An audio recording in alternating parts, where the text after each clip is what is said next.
Bonjour à toutes et à tous. Plus de camps, plus d'enfermement, plus de violations des droits et de violences, moins d'humanité.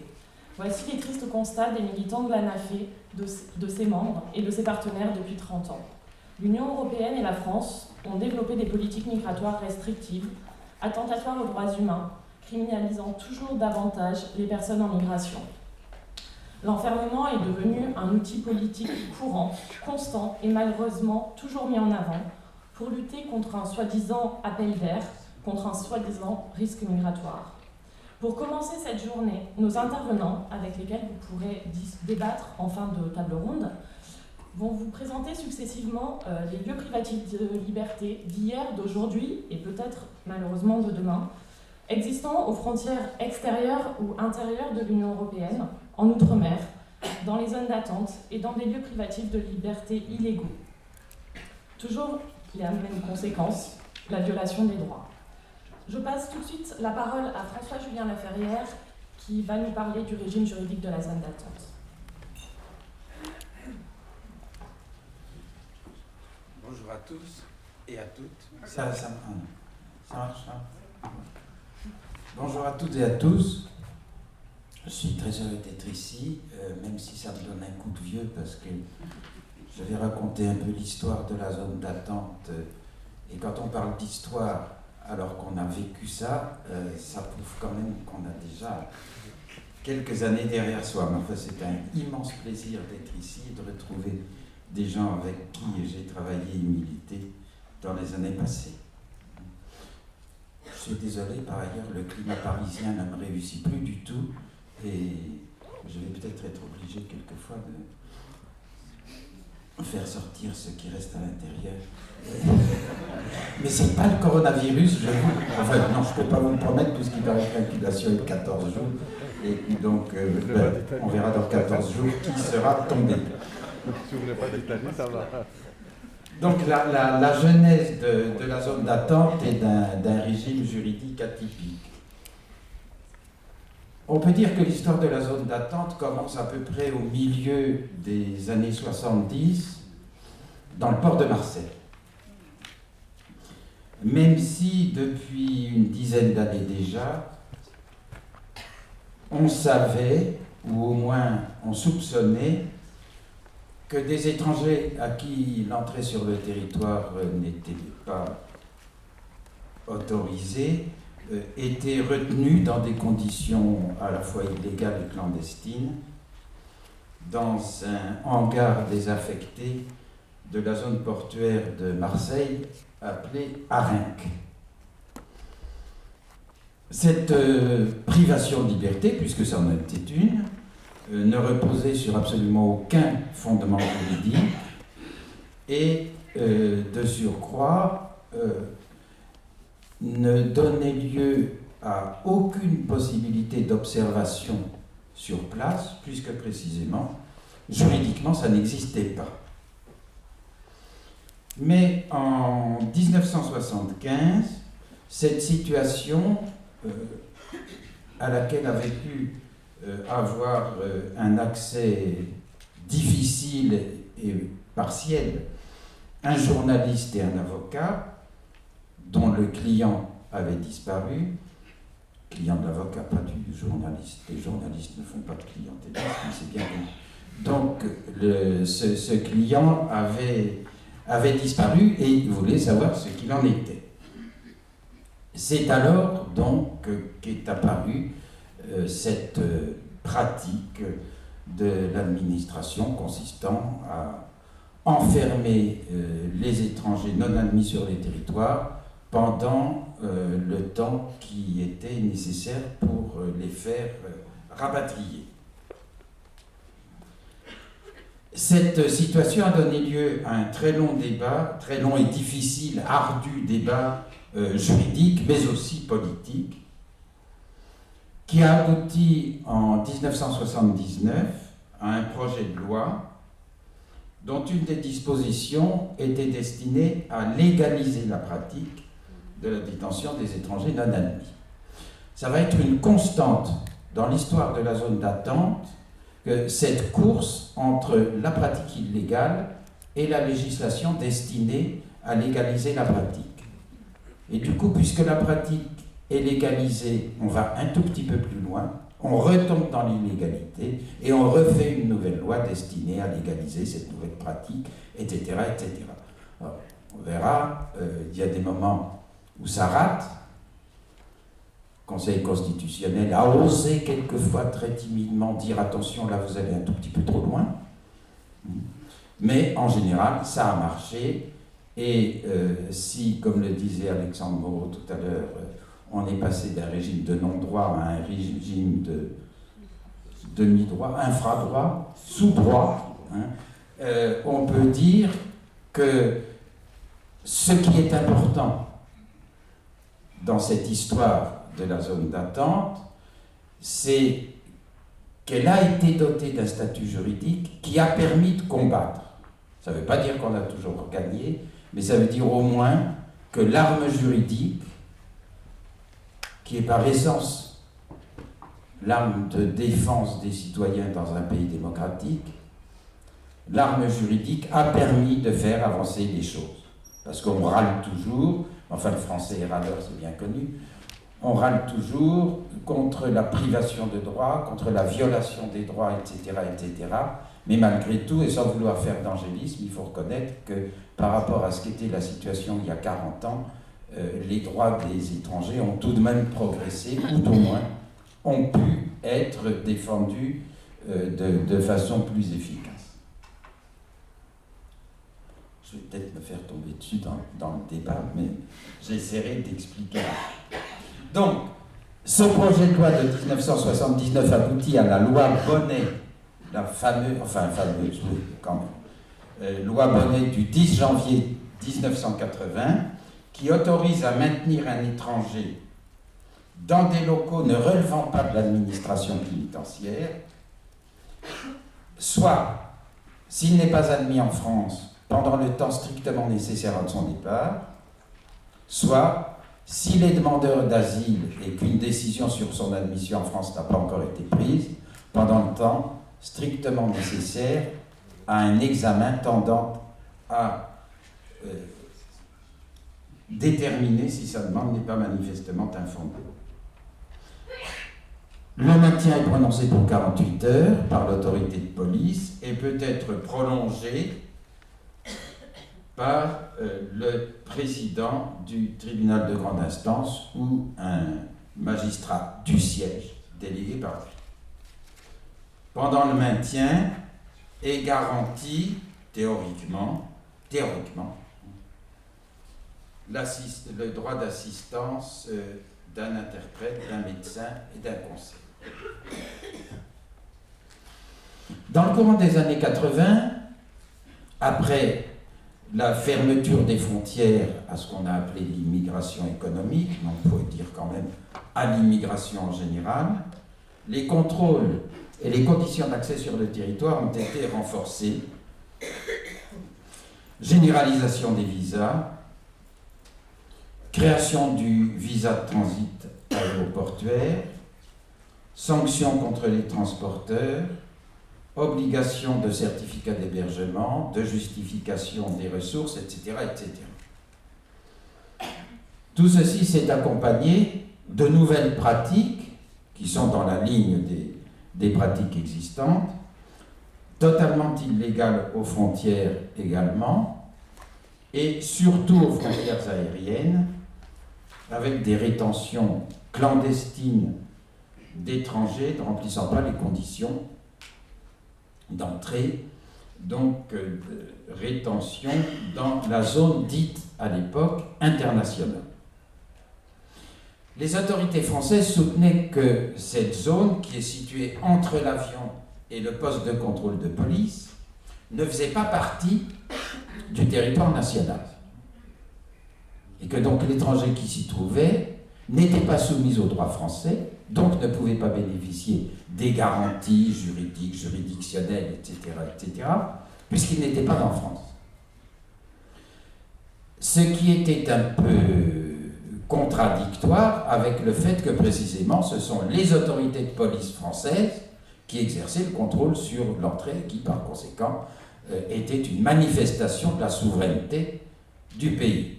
Et la souveraineté s'exerce sur un territoire, et par conséquent, ça prouvait bien que c'était quand même une partie du territoire français. Les associations et la grande majorité de la doctrine juridique, notamment spécialistes de droit international, affirmaient au contraire qu'il s'agissait d'une partie du territoire national. C'est pour moi là déjà. Ah non, bon. Qu'il s'agissait donc d'une partie du territoire national, parce qu'il y a 5 minutes, là, il n'avait pas bien planqué, alors j'avais peur que ce soit pour moi.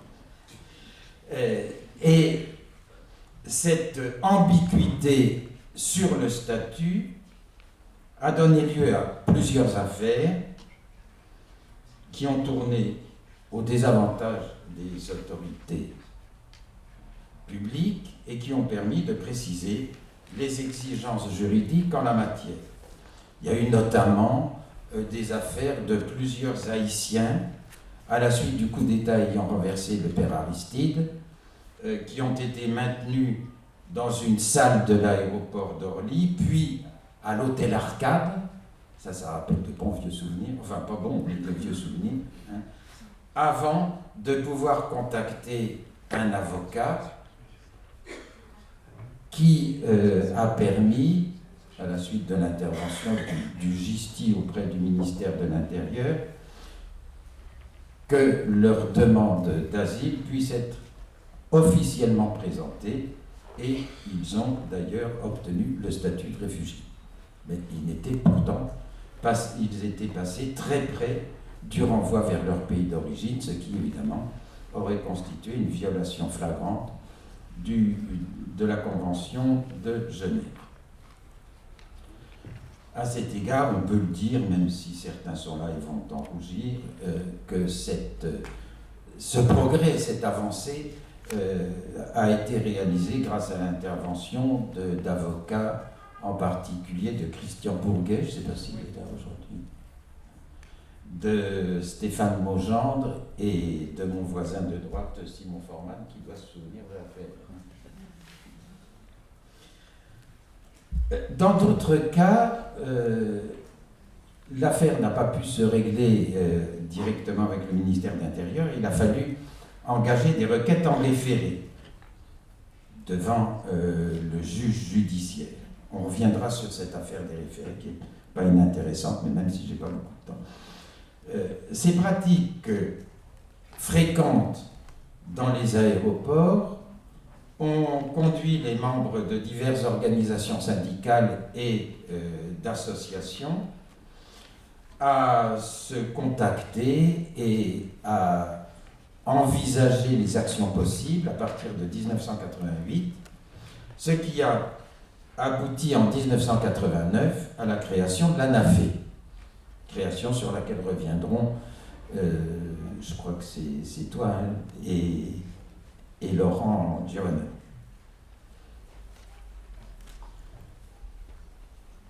On peut dire que l'ANAFE, à partir de 1989-90, a joué un rôle fondamental, à la fois par sa composition et par l'expertise de membres d'associations en matière juridique, a joué un rôle donc fondamental par la suite dans l'évolution de la réglementation de ce qui s'est appelé successivement la zone internationale, puis la zone de transit et enfin la zone d'attente.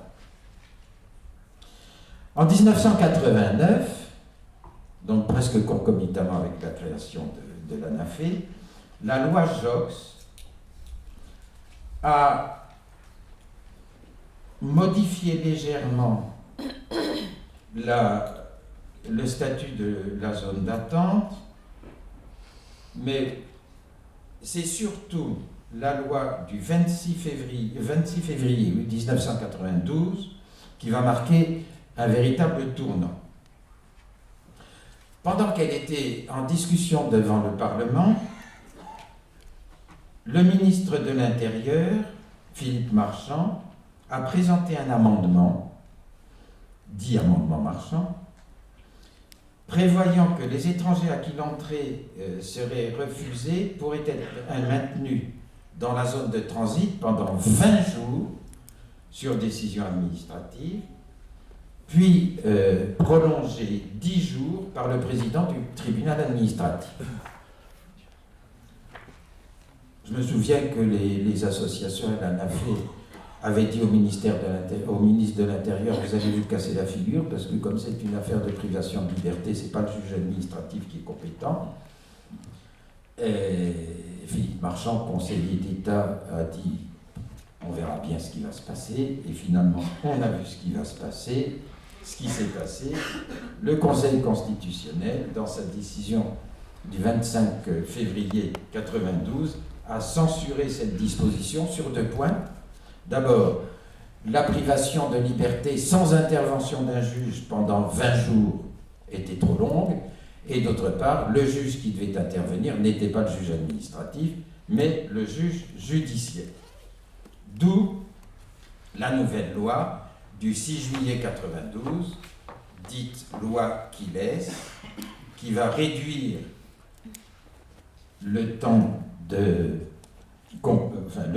privation de liberté sans contrôle du juge et à 48 heures, renouvelable une fois. Au-delà de 96 heures, la prolongation ne peut être prononcée que par le président du tribunal de grande instance ou un juge délégué. Et par ailleurs, le maintien, même si son maximum est de 96 heures renouvelable par le juge, le maintien doit être limité au temps strictement nécessaire au départ ou à l'examen de la demande en vue de déterminer si elle est ou non manifestement infondée. Ce qui a posé un nouveau problème, enfin 2 nouveaux problèmes. D'abord, et j'arrête là, parce que la genèse sera finie, après ça sera l'histoire. Là, on en est à la préhistoire. Donc, 2 points. D'abord, le temps de comparution devant le juge, 48 heures, est plus long que le droit commun, notamment, par exemple, en matière de garde à vue. Pourquoi ? Le Conseil constitutionnel a dit que ça pouvait être justifié parce que le degré de contrainte de la privation de liberté dans la zone d'attente était moindre, notamment, que dans le cadre de la rétention administrative. Et pourquoi était-il moindre ? Parce que la loi prévoyait que l'étranger maintenu en zone d'attente pouvait toujours quitter la zone d'attente pour une destination autre que le territoire français. Il a marché, le Conseil constitutionnel, dans le piège qui lui était tendu. Ils ne sont pas retenus contre leur gré puisqu'ils peuvent partir. Mais ils peuvent partir, mais pas vers le territoire sur lequel ils voulaient accéder, ce qui évidemment était d'une hypocrisie épouvantable. J'ai eu l'occasion d'en parler ensuite avec un membre du Conseil constitutionnel de l'époque qui a dit « Ah ben il aurait fallu nous envoyer un mémoire pour nous expliquer ça ». La NAFE ne savait pas à l'époque qu'on pouvait envoyer des mémoires devant le Conseil constitutionnel. Ensuite, deuxième question que pose cette décision du Conseil constitutionnel, qu'est-ce que ça veut dire le temps nécessaire, strictement nécessaire pour déterminer si la demande d'asile n'est pas manifestement infondée? Autrement dit, jusqu'où peut aller l'autorité de police pour estimer et du coup décider si une demande d'asile est ou n'est pas manifestement infondée? Est-ce que l'OFPRA n'a pas le monopole de la décision en matière de demande d'asile? Est-ce qu'il peut ou non la partager avec l'autorité de police? Le Conseil constitutionnel a dit, quant à lui, c'est un examen superficiel, il s'agit juste de savoir si on ne demande pas l'asile alors que le motif n'aurait rien à voir avec les raisons qui figurent dans la Convention de Genève. Ceci était assez flou. Il faut reconnaître que ça l'est toujours, près de 30 ans après. Il n'y a pas de véritable définition unanimement admise, ni par la doctrine, ni par la jurisprudence, de ce que peut être une demande d'asile manifestement infondée, ce qui n'est pas d'ailleurs sans créer du contentieux. Donc voilà, d'où on vient et où on est arrivé 12 ans après. Reste que l'évolution ensuite a été finalement relativement, comment on peut dire, assez peu importante sur les principes mêmes qui ont fondé la création des zones d'attente et son évolution première, même si évidemment il y a eu beaucoup de changements, l'accès à la zone d'attente qui n'était pas prévu au départ, etc., etc. Voilà rapidement ce qu'on peut dire, enfin rapidement, pas assez rapidement au gré de ma voisine de gauche, mais je vous remercie de votre attention.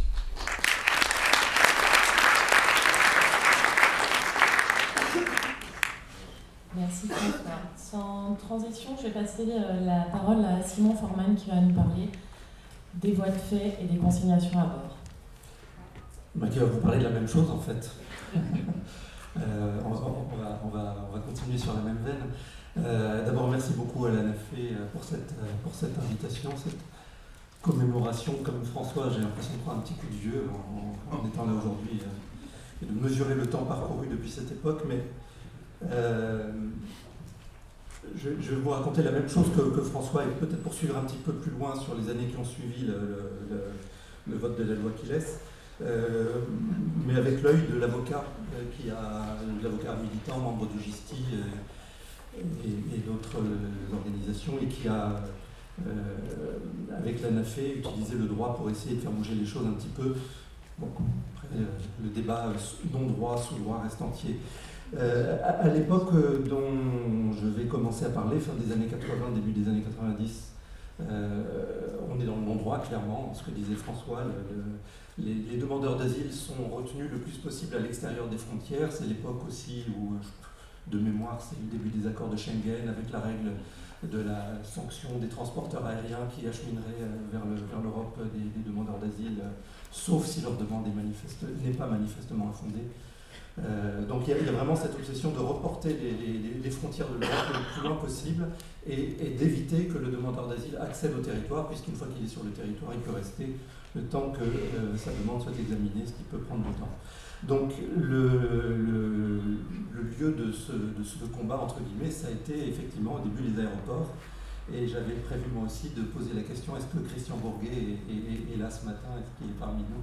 Mais c'est vraiment lui qui a été, on m'a dit que non, il n'est pas là. C'est, je crois, lui le premier avec des clients haïtiens de mémoire qui a eu cette idée d'utiliser le référé voie de fait devant le président du tribunal de grande instance pour essayer de débloquer la situation de ces étrangers qui étaient bloqués dans les aéroports, ad vitam aeternam, sans limitation de durée, puisque comme le disait François, on était réputé dans le discours du ministère de l'Intérieur ne pas être en France, c'est l'étranger, ils sont de l'autre côté de la frontière. S'ils étaient entrés à Genève, on les ferait attendre du côté suisse de la frontière, ils arrivent par l'aéroport, on les fait attendre en zone internationale, et il n'y a pas de limite au temps qu'on peut les faire attendre. Christian Bourguet a posé un raisonnement, c'est le syllogisme juridique tout simple, hein, on est en présence d'une privation de la liberté d'aller et venir, ces personnes sont privées de liberté contre leur gré. Cette liberté est-elle susceptible de se rattacher à une prérogative de l'administration? Non. Si on admet qu'on n'est pas à l'étranger fictivement, mais qu'on est bien sur le sol français et que ce sont des policiers français qui obligent ces personnes à rester ainsi privées de leur liberté d'aller et venir, la loi ne permet pas aux policiers français de prendre ce genre de décision. On est donc devant ce que la tradition juridique appelle une voie de fait, qui, par dérogation à la répartition des compétences entre tribunaux administratifs, tribunaux judiciaires, relève, article 66 de la Constitution, 136 du Code de procédure pénale, relève du pouvoir du juge judiciaire, lequel juge judiciaire est équipé d'un outil miraculeux qui est le référé de Raeur. Donc Christian Bourguet a dit, est allé voir le président du TGI avec sa requête pour être autorisé à signer le ministre de l'Intérieur de Raeur.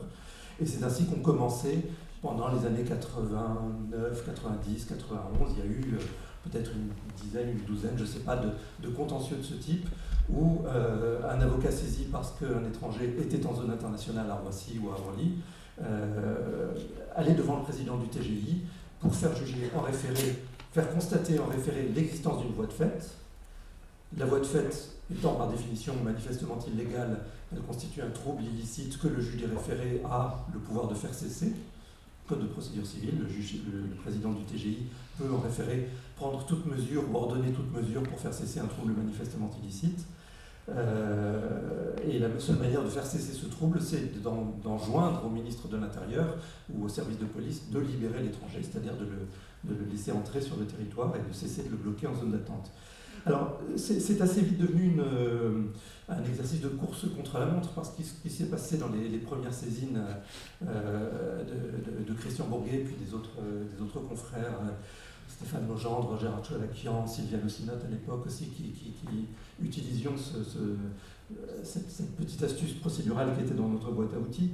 Ce qui se passait, c'est qu'entre le moment où vous faites délivrer, avec l'autorisation du président du tribunal, une assignation au ministre de l'Intérieur qui lui est délivrée tel jour à midi par huissier, l'audience qui est prévue devant le président du tribunal 48 heures plus tard, référé d'heure à heure, considérait que 48 heures c'était déjà très rapide, et bien pendant ce délai de 48 heures, comme le disait François, l'étranger, il était quelquefois invité un peu fortement à prouver sa liberté d'aller et venir en rejoignant un autre pays.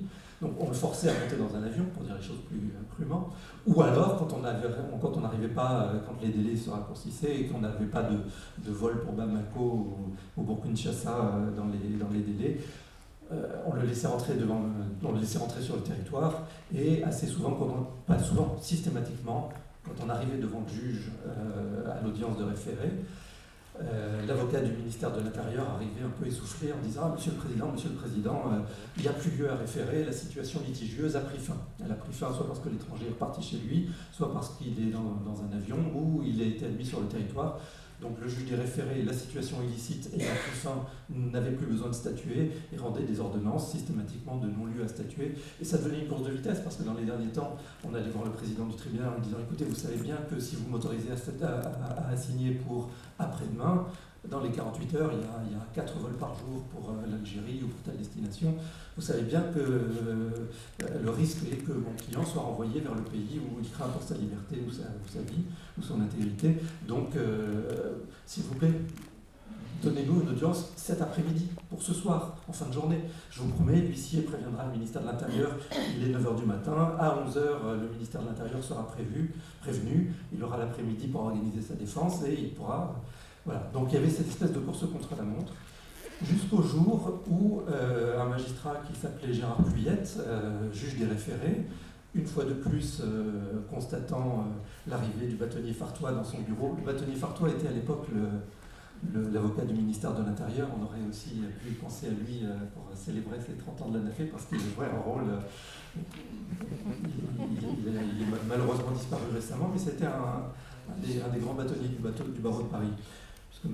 Tout avocat du ministre de l'Intérieur qu'il était, il a soutenu un certain nombre de combats sur les droits des étrangers. Mais bon, je referme cette parenthèse. Fartois arrive dans le bureau de M. Pluyette en disant « Il n'y a plus lieu à référer, l'étranger a été autorisé à entrer sur le sol français ». Et M. Pluyette a posé son stylo, il a dit « Écoutez, il y en a assez, on va tirer cette affaire au clair. Maître Forman, vous allez me demander de vous autoriser à assigner au fond vos clients, je les autorise, je rends une ordonnance, ce qu'on appelle la passerelle pour les praticiens de la procédure, je rends une ordonnance tout de suite, vous autorisant à assigner à jour fixe, au fond, devant le tribunal de grande instance en formation collégiale. Nous sommes au mois de novembre 91, on va fixer une date ensemble, 26 février 92, vous aurez une audience devant le tribunal, et là le tribunal jugera si oui ou non cette pratique est légale ou illégale. En référé, si la pratique a pris fin, on ne peut plus rien dire. Au fond, on demande des dommages et intérêts, donc le juge doit dire oui, c'est illégal, je condamne à des dommages et intérêts, ou bien non, c'est légal et je vous déboute. Et là, vent de panique au ministère de l'Intérieur. Je ne sais pas si on peut dire ces choses-là publiquement, ça serait effacer des actes, mais j'ai reçu un coup de fil du directeur des libertés publiques me disant mais vous vous rendez compte de ce que vous êtes en train de faire, c'est catastrophique, vous n'avez pas le sens des responsabilités. On a maintenu cette audience. Évidemment, pour le ministère de l'Intérieur, ça voulait dire qu'on allait devoir laisser rentrer tout le monde. Donc, panique au ministère de l'Intérieur, c'est ce que disait François. Le ministre à l'époque, c'était Philippe Marchand, conseiller d'État, mais également membre de la Ligue des droits de l'homme, qui a déposé cet amendement Marchand, qui a fait défendre la Ligue des droits de l'homme dans la rue contre le ministre de l'Intérieur, qui légalisait la pratique avec l'absence de contrôle dont parlait François, une durée maximum de 30 jours, pas d'intervention du juge. toujours puisque je raconte ça un petit peu par le petit bout de la lorgnette avec les 5 minutes, d'accord, il faut que j'accélère. Donc bon, j'oublie les anecdotes. Le Conseil constitutionnel a été saisi par le Premier ministre lui-même, ce que j'allais quand même dire, parce que c'est encore quelqu'un à qui il faut qu'on rende hommage, c'est Louis Joinet, qui était le conseiller justice de Madame Rocard, de Madame Cresson. Rocard, quel lapsus. De Madame Cresson à Matignon, qui a convaincu son Premier ministre qu'il fallait qu'elle fasse le geste elle-même de saisir le Conseil constitutionnel, et le Conseil constitutionnel a statué, pour la petite histoire, le 25 février 92, il a invalidé l'amendement Marchand. Le 26 février 92, la loi Marchand est entrée en vigueur, moins l'amendement qui avait été invalidé. Cette entrée en vigueur a eu lieu le jour même de l'audience devant le tribunal de grande instance de Paris, puisque le ministère avait essayé de faire la course contre la montre, de pouvoir venir plaider dans le tribunal que la loi avait changé. Échec, le tribunal a rendu un jugement qui doit être du 25 mars 92 qui dit cette situation de privation de liberté est illégale et elle constitue une voie de fait. Le gouvernement réagit, Madame Cresson démissionne, pas pour ça.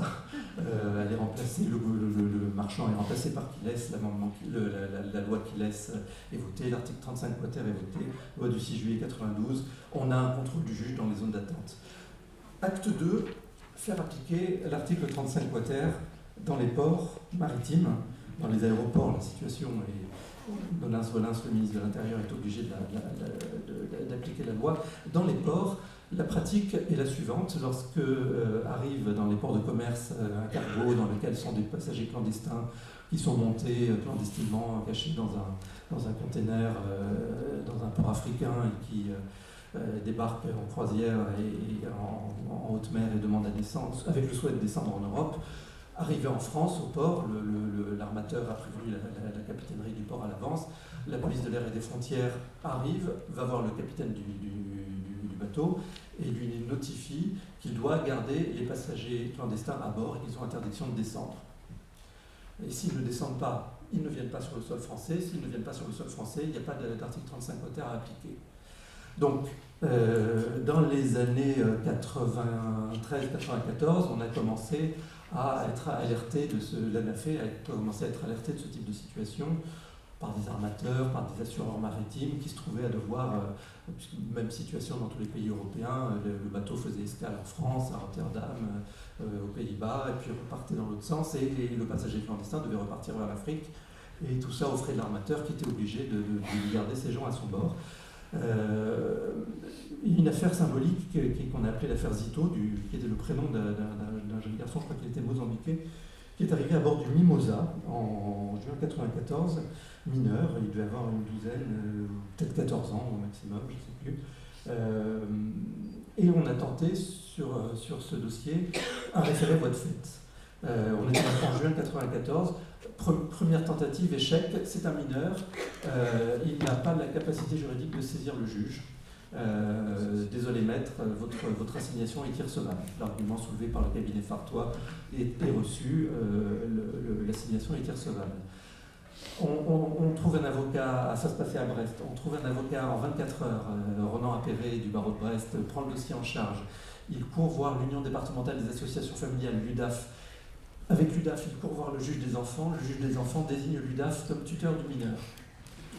L'UDAF désigne tuteur des mineurs, me saisit pour assigner le ministre de l'Intérieur d'heure à heure. On retourne devant Madame Levon-Guérin, qui était le magistrat en question.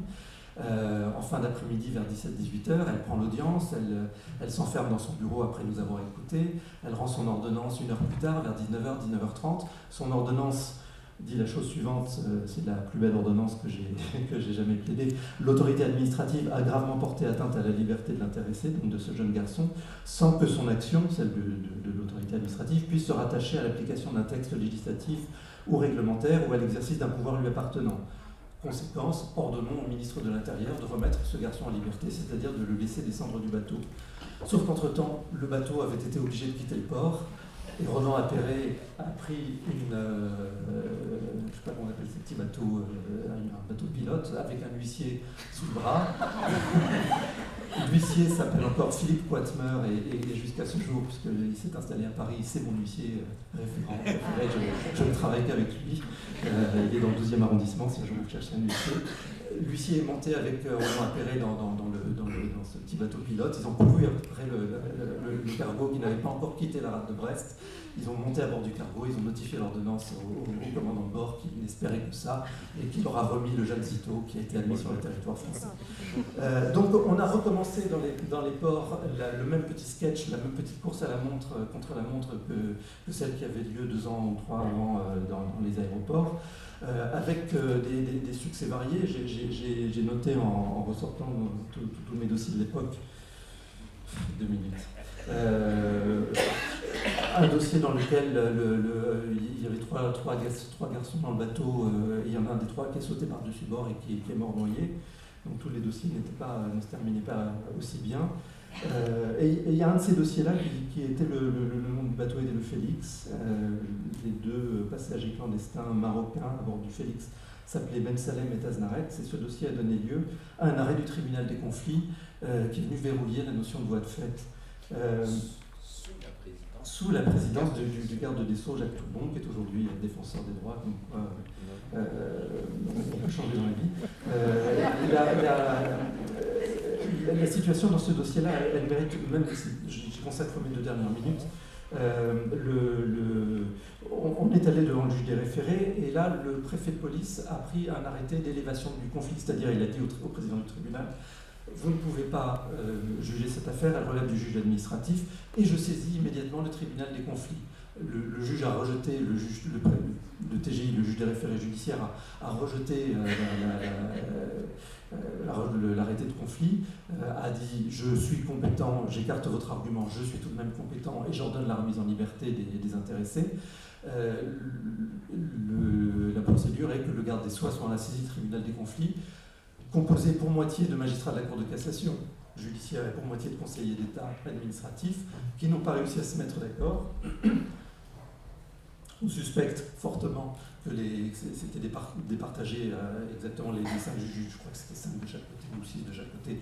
Enfin, vraiment à parité, les juges judiciaires ont voté pour la compétence du tribunal judiciaire et ceux du Conseil d'État pour la compétence administrative. En cas de départage, il faut statuer en nombre impair. C'est le ministre de la Justice qui vient départager. Et je me rappelle de cette audience où Jacques Toubon a gardé les yeux, a signé son courrier dans son parapheur en n'écoutant absolument pas les plaidoiries des parties.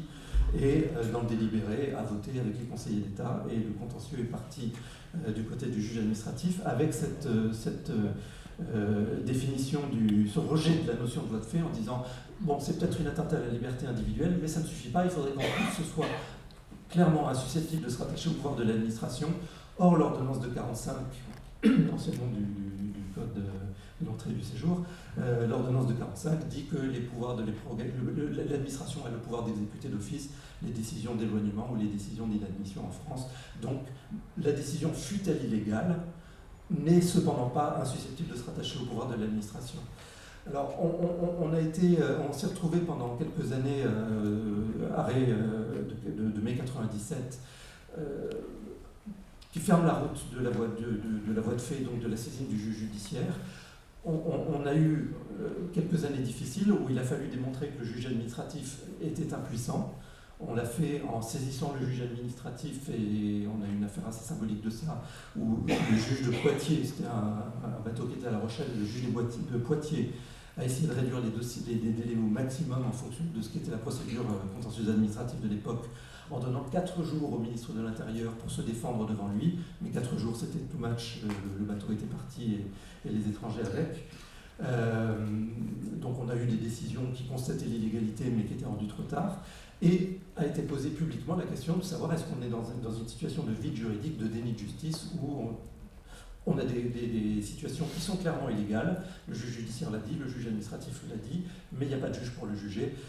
Je termine vraiment en faisant beaucoup plus court que ce que je pensais, mais la question s'est résolue lorsque le 30 juin 2000 a été votée la loi qui instaurait le référé liberté devant le juge administratif. Et dans les débats qui ont précédé cette loi sur le référé liberté, on voit très bien que l'ANAFE est à l'origine de l'institution du référé liberté. Elle ne peut pas seulement s'enorgueillir d'avoir imposé le juge le juge judiciaire dans les zones d'attente et le regard des ONG et la présence d'avocats, mais beaucoup plus largement, et c'est quelque chose dont bénéficient beaucoup plus largement tous les secteurs, tous les justiciables français, le référé liberté qui permet au juge administratif de statuer à très bref délai est une victoire de l'ANAFE. Je crois qu'il faut qu'on le sache, qu'on le dise, parce que vraiment, ça fait plusieurs fois que je dis, je termine là, c'est vrai. C'est raconté par Bruno Latour, j'ai essayé de retrouver son bouquin, mais je ne l'ai pas retrouvé.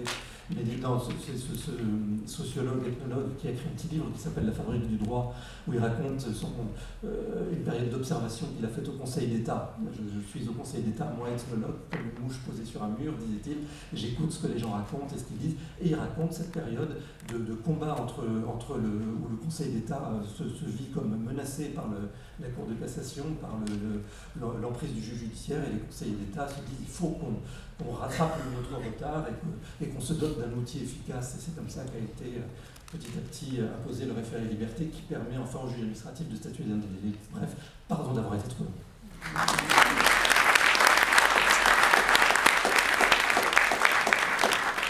Merci Simon, c'était parfait en termes de délai et extrêmement intéressant. On va faire un petit saut dans le temps, partir en 2011 et on va aborder la question des zones d'attente temporaire avec Marjane Gaël. Alors, contrairement à mes prédécesseurs, je ne suis pas certaine de vouloir remercier l'ANAFE pour me placer à ce moment-là du débat, c'est-à-dire après 2 interventions aussi brillantes.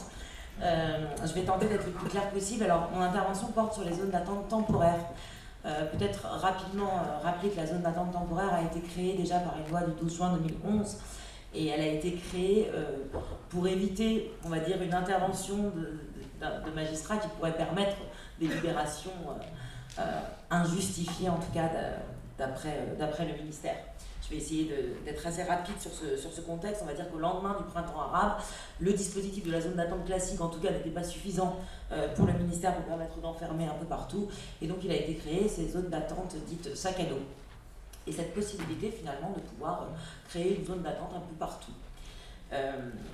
Le Conseil constitutionnel est venu poser quelques garanties, on va dire, par sa décision du 9 juin 2011, des garanties bien évidemment insuffisantes, en rappelant notamment qu'il fallait que cette zone d'attente ne pouvait avoir lieu qu'aux frontières extérieures de l'espace Schengen, que ça concernait un certain espace.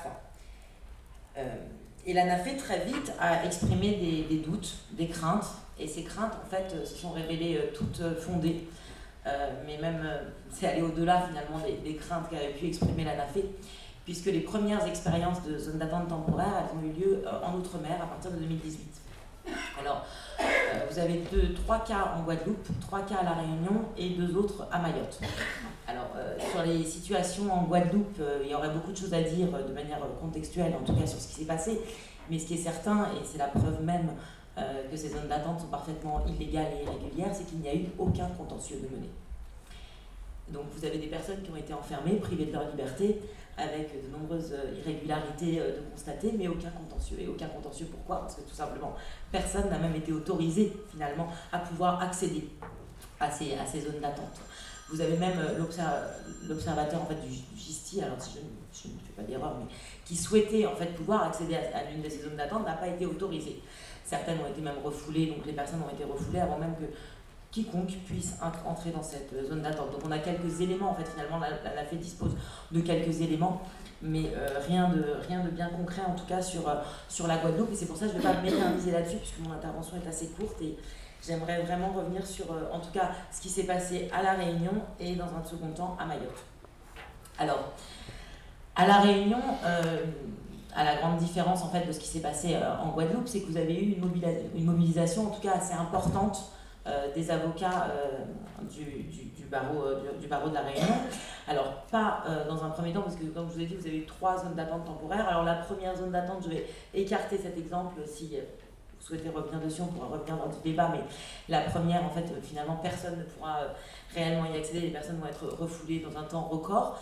Mais en décembre 2018, si je ne vous dis pas de bêtises, vous avez pas mal d'avocats qui vont pouvoir se constituer et il va y avoir plusieurs saisines. Et il y aura notamment une saisine du juge des libertés et de la détention. Juge des libertés et de la détention qui va considérer en fait que les droits qui sont notifiés donc, aux intéressés, donc des Sri Lankais si ça vous... Enfin la nationalité, ces droits n'ont pas pu être notifiés correctement, puisque, alors peut-être que ce serait intéressant que je vous cite le passage. On t'entend pas. Ah, vous ne m'entendez pas, excusez-moi. Le JLD dit, dans une décision du 19 décembre 2018, je pense que c'est intéressant, il ressort des auditions des intéressés à l'audience que ceux-ci ont été invités à signer donc le document de notification des droits sans en connaître la teneur. Le magistrat soulève, il serait extraordinaire que la totalité des intéressés, qui ont quitté leur pays au péril de leur vie, en laissant tout un pan de leur vie derrière eux, en engageant des frais importants, en revendant parfois leur entreprise et leurs biens, indiquent à l'unanimité qu'ils souhaitent retourner au Sri Lanka le plus rapidement possible, qu'ils ne souhaitent pas solliciter le droit d'asile et qu'ils refusent l'assistance d'un avocat. Au surplus, après avoir consulté leur avocat, ils ont à l'unanimité déposé une demande d'asile. Le juge des libertés et de la détention, dans ce dossier-là, en tout cas, a considéré qu'effectivement, ces copier-coller, qui sont malheureusement bien trop fréquents, en tout cas à Mayotte c'est certain, et à La Réunion également, puisque des confrères, enfin des anciens confrères me l'ont indiqué, ne pouvaient pas être valables. Et donc, rejette la requête en prolongation qui est présentée par la police aux frontières et donc libération de l'ensemble des ressortissants. Dans un deuxième temps, donc un deuxième exemple, hein, je suis désolée, je fais vraiment des bons, mais c'est pour vous illustrer, je pense, au mois de février 2019, les choses vont être un petit peu différentes. Les avocats donc, se sont mobilisés, il a commencé à avoir une espèce de mobilisation plus importante. La CIMAD a été associée, elle était déjà associée au mois de décembre 2018. La NAFE également intervient en soutien donc, aux confrères du barreau réunionnais. Et la difficulté étant là que vous avez 72 donc, ressortissants et un avocat de permanence. Une avocate de permanence qui va faire quand même le déplacement dans la zone d'attente, mais les autres avocats essayent effectivement de se constituer en renfort. Et là, l'administration refuse l'accès aux avocats. Elle leur refuse l'accès donc, dans les différentes zones d'attente. Alors là encore, il faut savoir que les personnes sont placées dans des hôtels ou à l'aéroport ou dans des zones assez distinctes. Donc déjà, il faudrait savoir où elles sont placées. Ces personnes n'ont pas la possibilité de communiquer. Il n'y a pas forcément un téléphone qui leur est mis à disposition. Donc les avocats essayent par tout moyen d'accéder. Et là, surprise, enfin, je ne sais pas si on peut appeler ça une surprise quand on connaît les magistrats, en tout cas, qui opèrent en Outre-mer, mais le juge des libertés et de la détention qui va, en fait, finalement, indiquer dans une ordonnance, c'est la Cour d'appel d'ailleurs qui va le reprendre à son compte, qui indique qu'un avocat ne saurait s'autodésigner afin d'assurer la défense de personnes dont il ne connaît pas les identités. Alors que vous avez là, en fait, des confrères qui viennent en soutien à l'avocat de permanence qui ne saurait de toute façon assister utilement 72 personnes qui sont placées à des endroits différents. En revanche, l'avocat, lui, ne saurait pas s'autodésigner.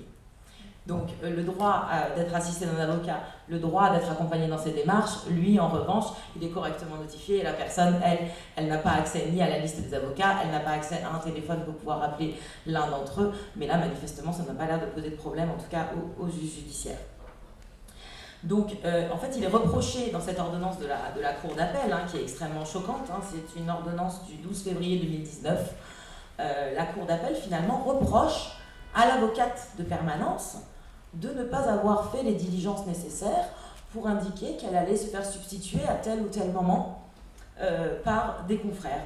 Et c'est vraiment une motivation qui va prendre presque une page de l'arrêt de la Cour d'appel. Alors, je pense que c'est très important de le rappeler, puisque il est indiqué, Maître Laguerre a clairement indiqué, ce qui n'est pas contesté à l'audience, qu'elle ne se faisait pas remplacer, qu'une réunion allait avoir lieu entre avocats et qu'elle tiendrait la police informée. Il n'appartenait pas par conséquent à l'administration concernée d'intervenir dans un processus de désignation d'avocats. Et malgré le constat d'huissier qui va être établi par la défense pour essayer de montrer la difficulté d'accès à l'hôtel, pour montrer que les avocats ne sont pas autorisés en fait finalement à pouvoir s'entretenir avec les clients, que les droits des personnes ne sont pas respectés, la Cour d'appel va tout simplement botter en touche, parce que je ne vois pas comment on peut appeler ça autrement, en disant que les droits ont été parfaitement notifiés et que c'était finalement à l'avocate de permanence de faire le nécessaire, qu'elle n'a pas fait le nécessaire, et donc l'administration n'a rien à se reprocher. Alors, il n'y a pas seulement des problèmes d'exercice, de difficultés d'exercice des droits, il y a bien évidemment aussi les conditions d'enfermement. Alors, les conditions d'enfermement sont terribles. Tout à l'heure, on vous a parlé en fait de zones d'infradroit, de sous-droit. Alors imaginez que lorsqu'une zone d'attente est pérenne, les conditions d'enfermement ne sont pas correctes. Alors qu'en est-il lorsque la zone d'attente, en fait, elle est créée de toutes pièces, en urgence, à la va-vite, un peu n'importe où. Alors qu'il y ait des sanitaires ou pas, qu'il y a un seul sanitaire pour 40 personnes, que ce sanitaire soit bouché, qu'il y ait des téléphones, qu'il n'y ait pas de téléphone, qu'il y ait un registre, qu'on puisse y accéder ou pas, qu'il y ait des matelas en nombre suffisant, qu'il y ait des kits d'hygiène. On en est à ce point-là, c'est-à-dire qu'on a des personnes qui sont privées de liberté pendant plusieurs jours sans pouvoir, ne serait-ce que assurer une hygiène minimum, un hygiène minimum, et c'est vraiment extrêmement choquant. Alors, c'est peut-être malheureusement ce qui attend. J'ai souvent tendance, lorsque je parle de l'outre-mer, de dire que ce n'est pas seulement loin des yeux et quelque chose qui nous arrivera jamais. Moi, je suis convaincue, et là je rends hommage à Marie Duflot et tout le combat qu'elle a mené pour l'outre-mer, mais que ce qui se passe en outre-mer, c'est ce qui se passera très prochainement en France métropolitaine et en Europe, et qu'on est en train aujourd'hui de tester en fait certaines limites. Donc ces zones d'attente temporaire, elles sont extrêmement choquantes, puisque même lorsque l'illégalité elle peut être constatée, même lorsque l'illégalité elle est démontrée, et ben faut-il encore pouvoir saisir un magistrat, faut-il encore pouvoir accéder aux arrêtés qui portent création de ces zones d'attente. Alors très souvent, les arrêtés, il est impossible de les obtenir. Lorsqu'on les obtient, on peut constater que parfois la personne elle a été enfermée un 12 juin alors que l'arrêté, lui, est postérieur. Pas de problème là non plus. Lorsque le magistrat est par chance saisi, eh ben, ça va souvent aboutir à un non-lieu puisque l'arrêté n'existe plus ou que les personnes sont libérées, puisque tout ça va extrêmement vite. Et donc ce temps, en fait, n'est pas compatible finalement avec le temps du droit, comme le rappelait un peu tout à l'heure, parce qu'on est sur des délais extrêmement rapides, on est sur une course contre la montre et on n'arrive pas toujours à donc faire valoir les droits. Et même lorsqu'on y arrive, même lorsqu'on essaye en fait finalement de les faire valoir, comme à La Réunion, vous avez souvent en fait, vous avez des magistrats qui semblent ne pas s'encombrer, en fait qui semblent justifier, si vous voulez, en tout cas en Outre-mer, de ces circonstances exceptionnelles. Il y aurait quelque chose un peu d'exceptionnel, il y aurait une administration qui ferait ce qu'elle peut avec ce qu'elle a, et qu'il faudrait comprendre. Donc ces arrivées de Sri Lankais seraient exceptionnelles, alors qu'il y en a eu 3 sur une période extrêmement courte, finalement de 6 mois, donc on n'est pas du tout dans un cadre exceptionnel. Déjà ok. On n'est pas du tout dans un cadre exceptionnel. Pour vous parler, par exemple, de Mayotte, qui est un sujet que je maîtrise un petit peu mieux. Alors il y a eu la zone d'attente effectivement temporaire, la première c'était en Guadeloupe, mais on est sur 1 ou 2 journées d'écart, puisque c'était le 21 mars 2018, la zone d'attente temporaire en Guadeloupe, où effectivement il n'y a eu aucun contentieux.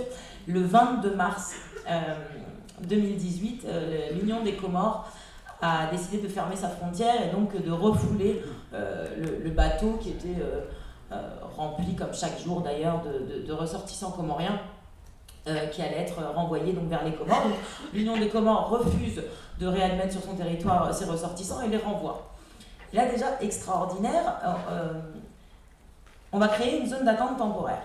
Alors même que le texte, il est très clair, je veux dire, le texte qui crée les zones d'attente temporaire dit bien que ces zones d'attente temporaires sont créées lorsqu'il y a une arrivée massive, en tout cas de plus de 10 étrangers, à un point non frontalier, enfin à un poste d'entrée qui n'est pas un de ces...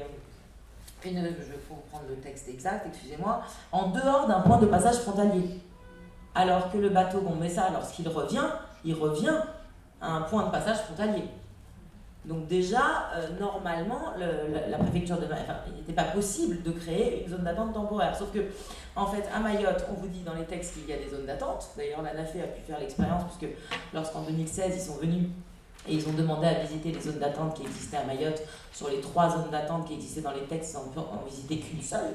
Donc, où sont les 2 autres et quelles sont les conditions, en tout cas, de ces zones d'attente. Et donc, en fait, finalement, ce texte va permettre à l'administration de pallier un vide juridique, et donc de créer un peu n'importe où des zones d'attente. Et il va y avoir une multitude d'arrêtés, puisqu'on va devoir déplacer ces personnes, alors d'un gymnase, puis à un endroit du CRA, puis à un autre endroit.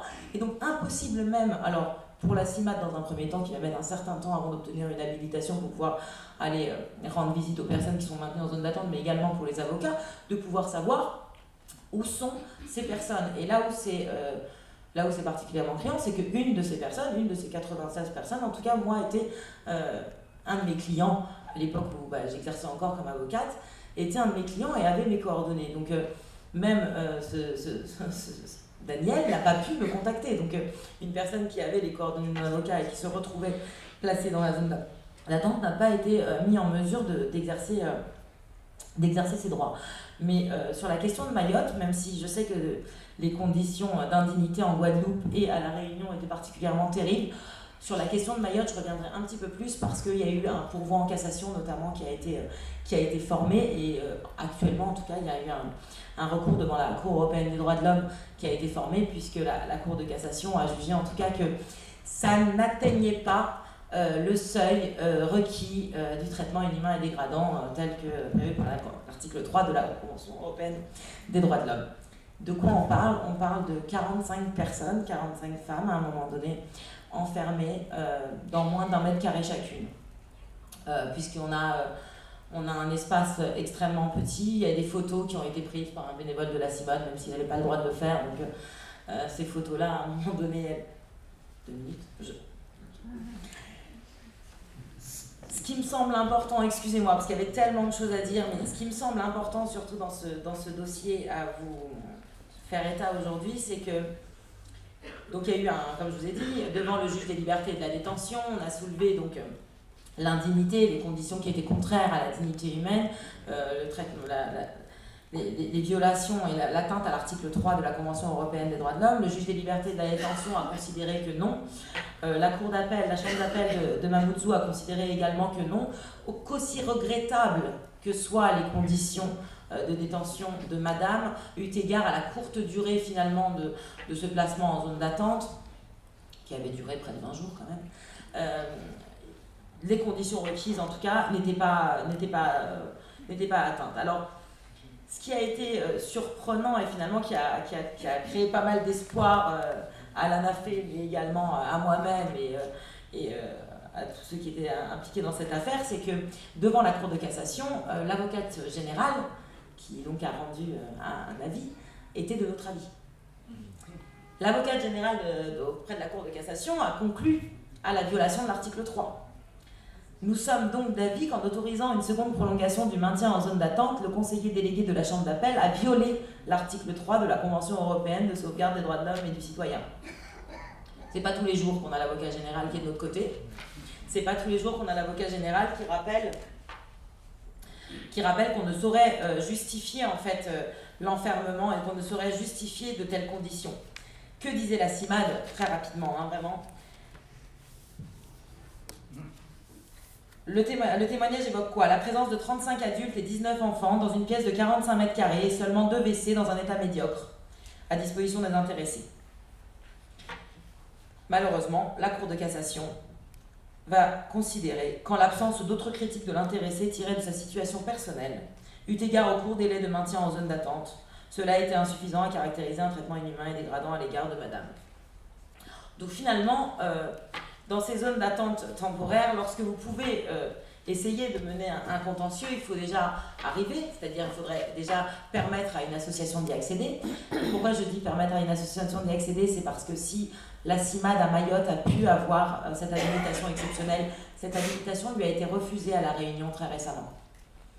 Alors même que le Code de l'entrée et du séjour prévoit la possibilité donc, de délivrer une habilitation exceptionnelle pour visiter une zone d'attente temporaire à des associations, le ministère a refusé de délivrer cette habilitation à la CIMAD à La Réunion. Donc en fait, finalement, on écarte au maximum toute personne qui pourrait constater ces irrégularités, et sans ces constats, sans ces éléments objectifs des violations, il est bien évidemment impossible de former un quelconque contentieux. De toute façon, quand même un contentieux est formé, comme je vous l'ai montré, il y a très peu de magistrats qui y sont réellement sensibles, puisqu'il faut essayer de comprendre, on est en outre-mer, on est surchargé, il y a une arrivée massive, et donc cette arrivée massive, il faut bien faire comme on peut pour essayer d'y faire face. C'est malheureusement... je dois arrêter là, c'est ça ? Voilà.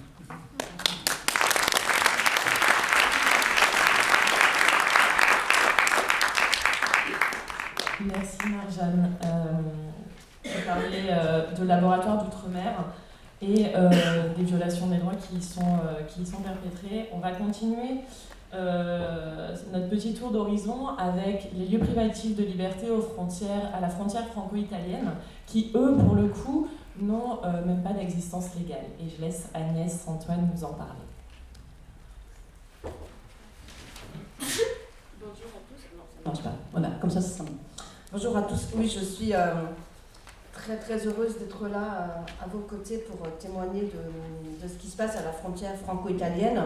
Après avoir entendu François et Simon, je me dis que oula, la route va être longue pour nous encore pour arriver à faire en sorte que ces lieux que je nommerai pas pour l'instant, qu'on connaît actuellement à la frontière franco-italienne, aient enfin un cadre juridique, une base légale. En fait, depuis le rétablissement du contrôle aux frontières intérieures en 2015, on a instauré en France ce qu'on appelle des points de passage autorisés qui sont un peu différents des points de passage frontaliers, puisqu'en certes, ces points de passage autorisés ne concernent que le passage des frontières intérieures. ACPPA, excusez-moi, je vais employer l'abréviation, ont lieu des contrôles quasi systématiques, très très souvent au faciès, où les forces de l'ordre notifient des refus d'entrée aux personnes qui se présentent sans les documents de voyage exigés par le CESEDA, sans tenir compte non plus de leur volonté de demander l'asile en France, sans tenir compte non plus de leur minorité déclarée, parfois dans des conditions d'interpellation violentes, avec des chasses à l'homme dans la montagne pour ce qui concerne la frontière haute. Je parlerai de frontière haute et de frontière basse. Donc frontière haute, ça concerne le col de Montgenèvre et le col de l'Échelle, et la frontière basse, ce qui se passe à Menton, comme ça. Ça vous permet de vous repérer un petit peu dans l'espace.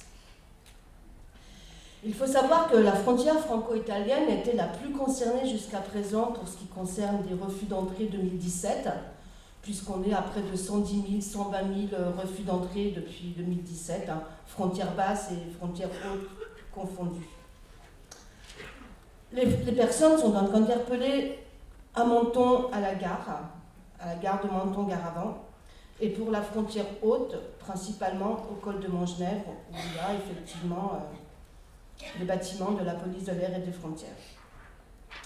À Menton-Gare-Avant, les personnes sont interpellées donc à la gare et sont ensuite conduites au poste frontière, où elles se voient notifier un refus d'entrée et refoulées en Italie, où elles doivent ensuite se présenter au poste de frontière, aux autorités italiennes. À Menton, il y a un petit problème, c'est que le poste de police italien est fermé la nuit, entre 19h et 8h du matin. Donc il faut bien mettre, je suis désolée, je vais employer des mots un peu caricaturaux, il faut bien mettre ces personnes dans un endroit en attendant qu'elles puissent aller se déclarer aux autorités italiennes. On a donc construit un lieu, qu'on va toujours appeler un lieu, attenant à la PAF, pour que les personnes interpellées y soient placées. Avec plein de bonnes intentions, il faut éviter de faire repartir ces personnes de nuit vers l'Italie, puisque les personnes sont souvent interpellées en fin de journée ou le soir. Au col de Montgenèvre, il se passe un peu la même chose. Les personnes sont souvent interpellées la nuit. Il faut savoir que les personnes viennent à pied, elles passent le col de Montgenèvre à pied pour aller jusqu'à Briançon après. Elles arrivent en bus vers 16h de l'après-midi, 19h, voilà. Montgenèvre, c'est une station quand même de haute altitude. En ce moment, je ne vous dis pas le temps qu'il fait, il y a de la neige, il y a de la tempête. Voilà, donc les personnes qui sont interpellées la nuit après souvent une chasse à l'homme, on ne peut pas les remettre tout de suite sur la route. Et les autorités italiennes ne peuvent pas toujours monter parce que la route n'est pas praticable. Donc c'est pareil, on a placé 2 algécos pour mettre ces personnes quelque part en attendant que la police italienne vienne les chercher.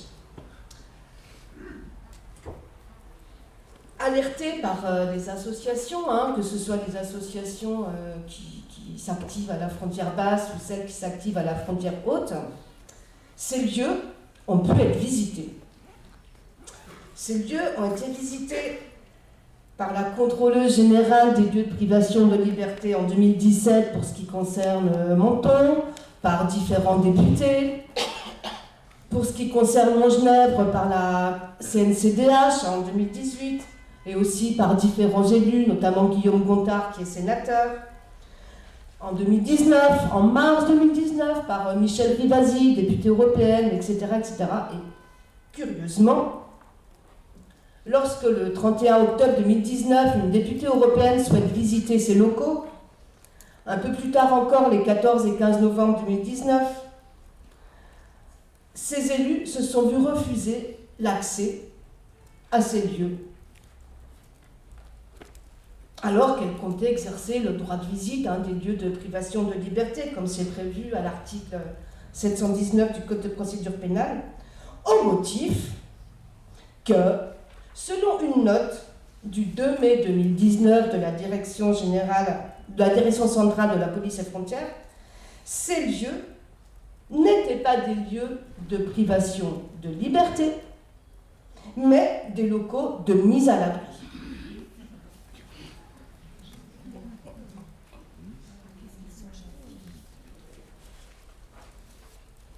On est là sur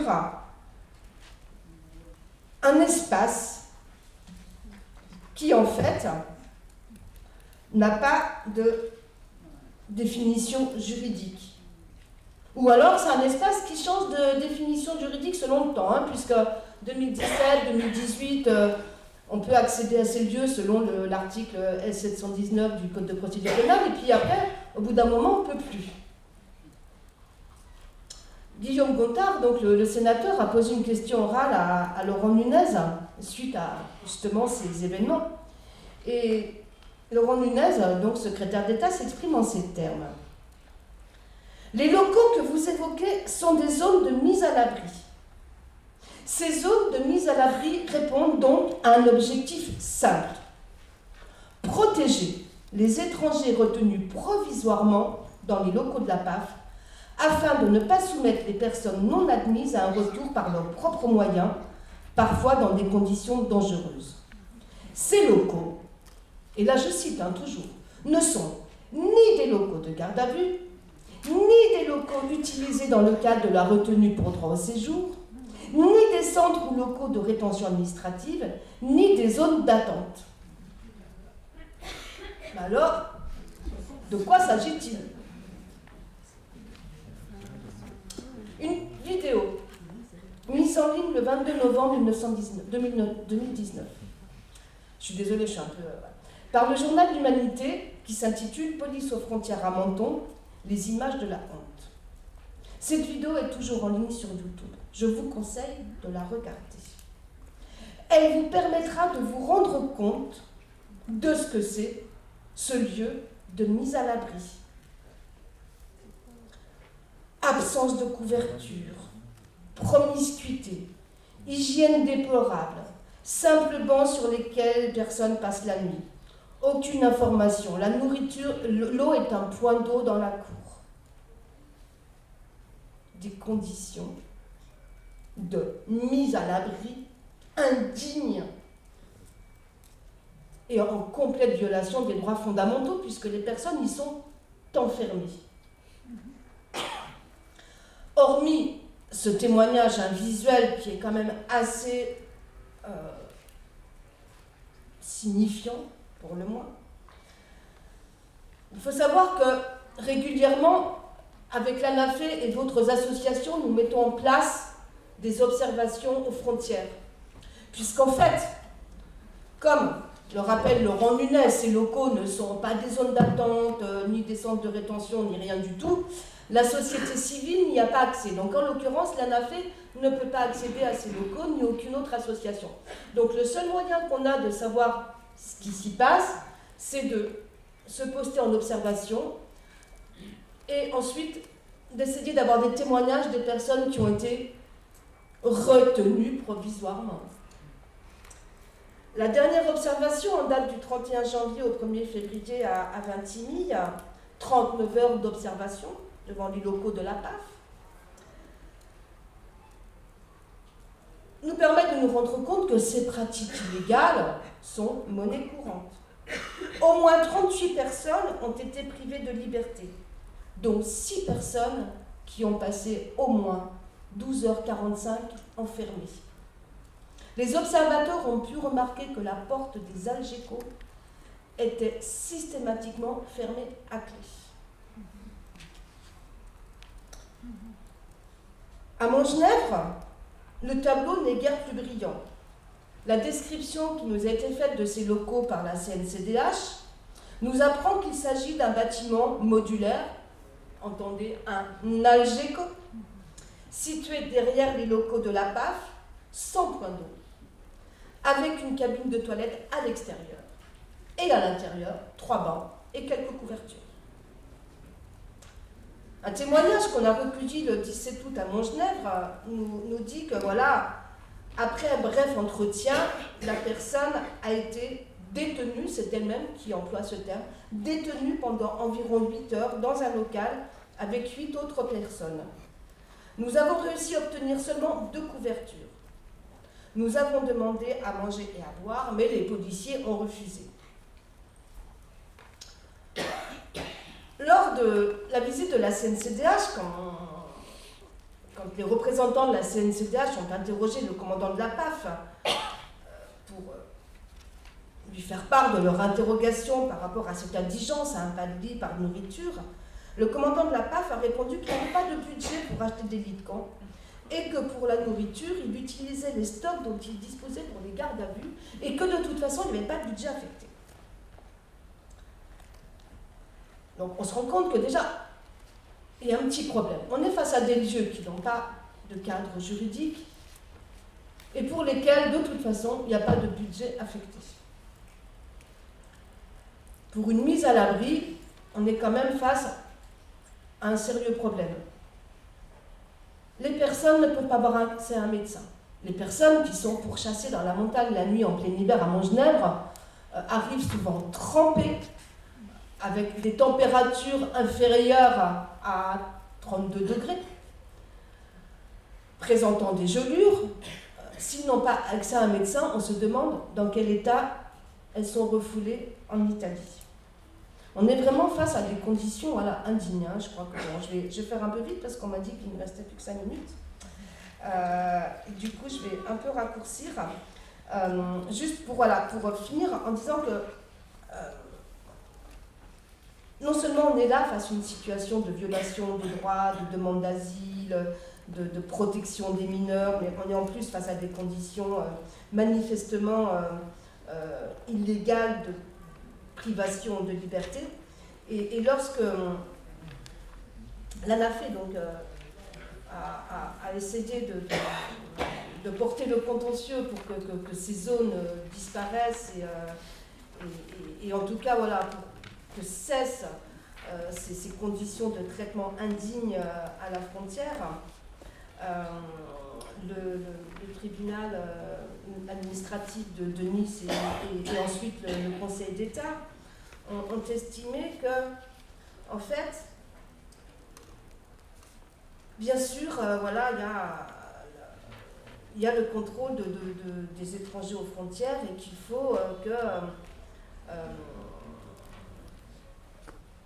la détention qui est mise en œuvre, on parle quand même de détention dans l'arrêt que j'ai du tribunal administratif, cette détention, pour ne pas être arbitraire, doit se faire de bonne foi et doit être étroitement liée au but consistant à empêcher une personne de pénétrer irrégulièrement sur le territoire. Elle doit se dérouler dans des conditions appropriées et sa durée ne doit pas excéder le délai raisonnable pour atteindre le poursuivi. En l'espèce, il ressort des attestations produites par les associations requérantes qu'une partie des personnes interpellées y resteraient quelques heures avant d'être envoyées en Italie, ou bien pensent qu'elles avaient passé la nuit dans les locaux de la gare de Menton. Poursuit plus loin que, en fait, il n'y a pas lieu de suspendre la décision informelle, j'insiste bien sur les mots parce qu'ils ont vraiment leur sens, la décision informelle du préfet des Alpes-Maritimes de créer une zone de rétention provisoire pour personnes non admises au sein des locaux de la police aux frontières à Menton. Et de conclure que, quand même, dans l'article 1er donc de la décision, il est enjoint au préfet des Alpes-Maritimes de procéder au transfert des personnes retenues dans les locaux de la police aux frontières de Menton vers une des zones d'attente, dans le cas où le maintien de ces personnes dans ces locaux excéderait une durée de 4 heures. Et là, le tribunal nous donne une définition de ce qu'il appelle la durée raisonnable de détention, qui est au-delà de 4 heures. Ces personnes qui sont maintenues dans ces lieux où elles sont privées de liberté n'ont aucune notification de leurs droits, n'ont pas accès à un avocat, n'ont pas accès à un médecin, n'ont pas accès à des conditions de détention qui leur dignes, qui leur permettent de se reposer, qui leur permettent de manger. La difficulté va être, comme nous l'avons vu avec l'histoire des zones d'attente, de continuer la bataille juridique pour obtenir, sinon la fermeture de ces lieux, au moins que ces lieux soient encadrés juridiquement de manière à ce que les personnes qui soient détenues puissent avoir des droits. Je pense qu'il faut que les zones de non-droit aux frontières intérieures finissent comme elles ont terminé dans les zones. Alors j'espère qu'elles ne deviendront pas des zones de sous-droit, parce que c'est pas tellement rassurant. Mais voilà. En tout cas, merci à la NAFE de se battre à nos côtés et voilà, en espérant que le coronavirus n'apporte pas en plus son grain de sel pour compliquer la situation des exilés à la frontière.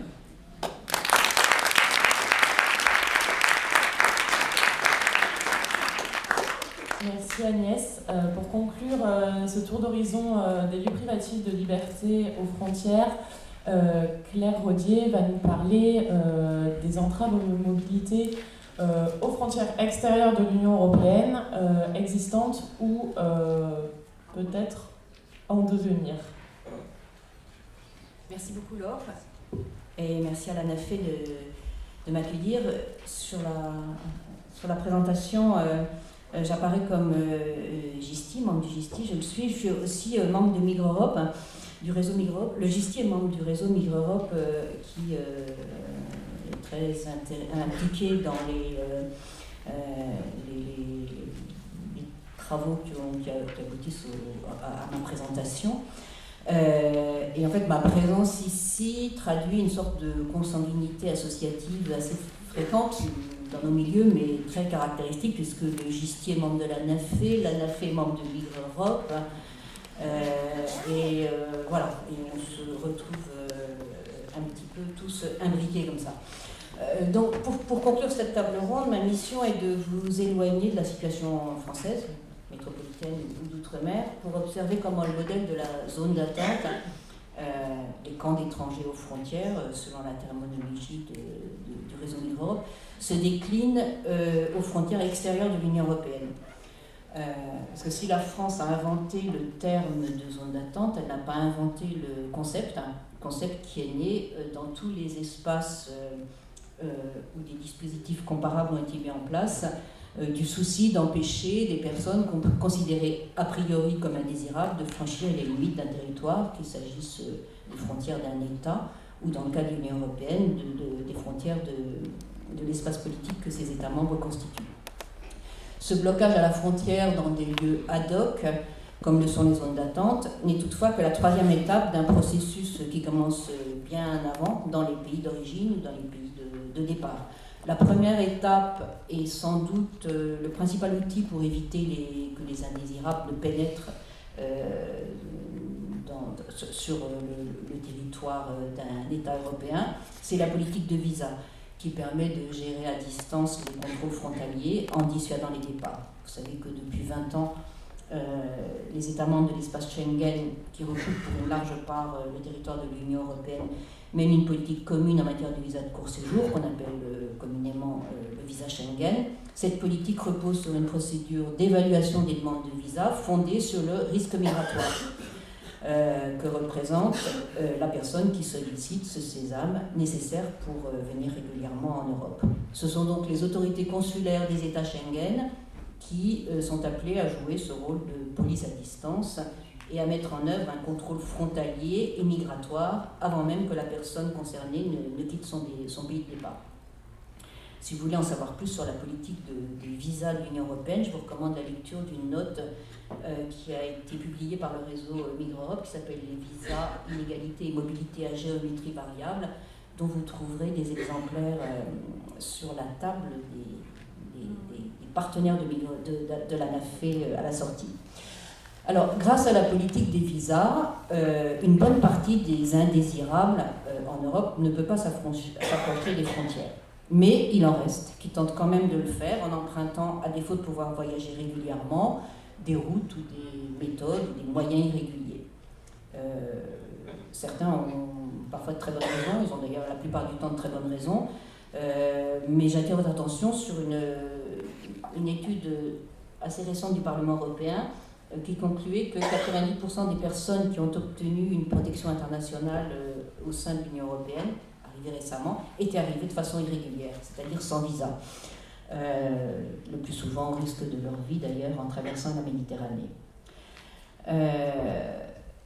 Pour ceux donc celles et ceux qui partent sans visa, malgré l'obligation, intervient la seconde étape. Contrairement à la politique des visas, cette seconde étape, on peut la qualifier d'obstacle physique, alors que le visa, c'est l'obstacle juridique. Obstacle physique dont la fonction est d'interrompre la trajectoire migratoire avant que les personnes arrivent à destination. Cette deuxième étape va prendre des formes diverses, en général violentes, par exemple l'édification de murs ou de grillages, comme aux enclaves espagnoles de Ceuta et Melilla, à la frontière entre la Serbie et la Hongrie. Ça peut être aussi l'organisation d'interceptions maritimes. Elles sont souvent conduites par l'agence européenne chargée de la surveillance des frontières extérieures de l'Union européenne, Frontex, qui vont interdire aux embarcations des boat people en Méditerranée, par exemple, de pénétrer dans les eaux territoriales des États membres.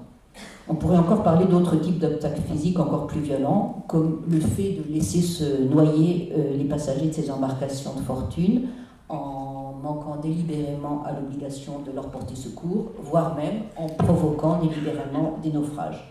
Ce qui se passe en Méditerranée depuis quelques années nous a montré que je ne parle pas là d'hypothèse d'école, mais bien de la réalité. Et alors, si malgré ce parcours d'obstacles, les personnes parviennent à se présenter jusqu'au territoire d'un pays qui forme une frontière extérieure de l'Union européenne, on arrive à la troisième étape du processus de blocage, qui est au cœur de mon sujet. Cette troisième étape, c'est la mise en place à proximité de la frontière de lieux de privation de liberté où sont retenus ou détenus celles et ceux qu'on ne veut pas laisser entrer en Europe. C'est le cas en Pologne, en Hongrie, en Bulgarie, à Malte, mais aussi, et c'est sur ces exemples que je mettrai l'accent à cause de leur caractère archétypique, en Italie et en Grèce. A priori, le blocage des personnes qui sont arrivées irrégulièrement en Europe n'est pas aussi facile à mettre en œuvre, je veux dire pour les gouvernements, que les blocages des deux étapes précédentes. Car contrairement à la politique de visa et aux interceptions maritimes, on a les gens là en face, devant soi. Le plus simple, le plus pratique serait sûrement de leur opposer le défaut de visa pour les refouler immédiatement. Mais dès lors que les États membres de l'Union européenne ont laissé pénétrer, y compris à contre-cœur, des personnes étrangères sur le sol, ils ont en principe des obligations à leur égard, qui ne sont souvent pas respectées. Là, je parle des principes.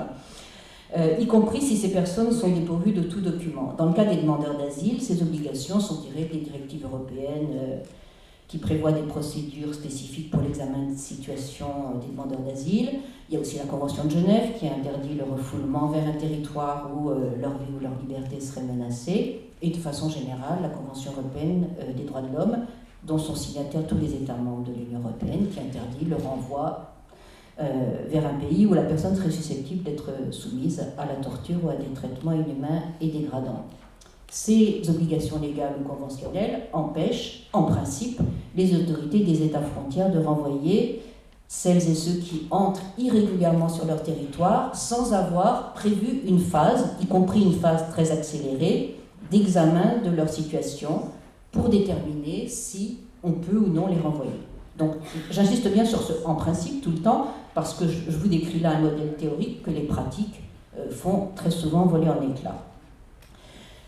Finalement, comme dans le cas français avec les zones d'attente, c'est la contradiction entre les prérogatives de souveraineté reconnues aux États et jamais remises en cause qui les autorise à refuser l'accès à leur territoire à toute personne étrangère et l'obligation par ailleurs d'examen des situations individuelles en référence aux droits fondamentaux qui est à l'origine de la création des lieux de privation de liberté aux frontières, puisque ces lieux sont destinés à placer les indésirables, ceux qu'on n'a pas envie de voir entrer, dans une sorte d'entre-deux territorial et juridique, en attendant qu'ils soient statués sur leur sort. Et ça peut durer très longtemps.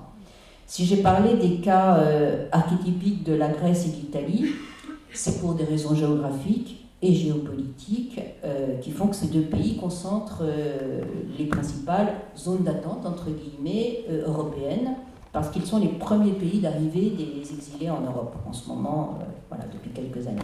Sans entrer dans les détails, vous les connaissez bien, je rappelle juste les principaux facteurs qui expliquent ce contexte, c'est la guerre en Syrie, la situation chaotique de la Libye, territoire où transitent ou résident des milliers de ressortissants d'Afrique subsaharienne, et aussi l'accord migratoire conclu en 2016 entre l'Union européenne et la Turquie.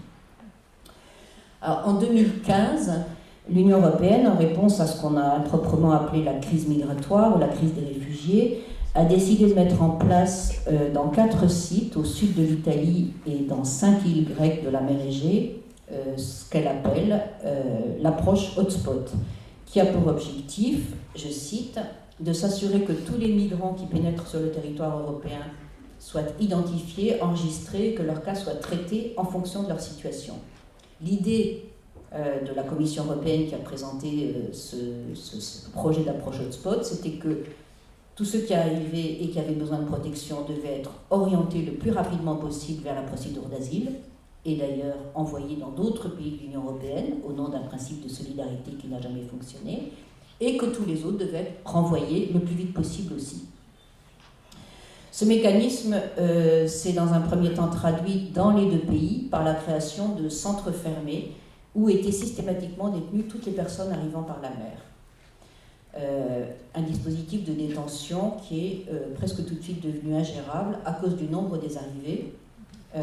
C'était 2015-2016, et surtout de l'incapacité des administrations des 2 pays à traiter les cas, même si elles étaient aidées par des agences européennes, notamment l'agence Frontex et l'agence européenne de l'asile et ASO. En Italie, les autorités ont vite décidé de décongestionner les hotspots en laissant les exilés circuler dans le reste du pays, voire en les poussant à le quitter et à essayer de rejoindre d'autres États membres de l'Union européenne. 5 minutes. Et en revanche, la situation dans les hotspots des îles grecques n'a cessé de se dégrader depuis 4 ans pour atteindre des proportions, je ne sais plus comment on peut les qualifier, mais on va dire plus que dramatiques. Si les personnes n'y sont plus détenues derrière des barreaux et des grilles, mais ça c'est faute de place, elles sont condamnées à rester dans les 5 îles, qui sont devenues, selon l'expression maintenant très utilisée, des prisons à ciel ouvert, et surtout des foyers d'insalubrité et des foyers de violence. Aujourd'hui, on compte dans les 5 îles grecques 38 000 personnes qui sont entassées dans ces camps, bidonvilles, toutes sortes de dispositifs, alors que la capacité totale est de 6 200 places. Au début des années 2000, quand le réseau Migre Europe a utilisé le terme de camp dans le contexte de la gestion des migrations, il a été fortement critiqué, y compris dans le milieu associatif. Aujourd'hui, personne n'est choqué qu'on appelle camp les lieux où sont confinés les boat people en provenance de Turquie dans les îles grecques. Et de fait, ces lieux ressemblent plus aux plus démunis des camps de personnes déplacées par la guerre ou par la famine dans certaines régions déshéritées du monde qu'aux centres d'accueil théoriquement prévus par la réglementation européenne. Marjane disait tout à l'heure que ce qui se passe en Outre-mer arrivera sûrement un jour en France et en Europe. Pour l'Union européenne, c'est déjà là. Après une visite en octobre 2019 dans les hotspots grecs, la commissaire aux droits de l'homme du Conseil de l'Europe a dit, je cite, qu'elle avait vu une situation explosive. Les soins médicaux, les installations sanitaires font cruellement défaut dans des camps surpeuplés. Les gens font la queue pendant des heures pour recevoir de la nourriture et utiliser les sanitaires lorsqu'il y en a. Ça n'a plus rien à voir avec de l'accueil, c'est devenu une lutte pour la survie.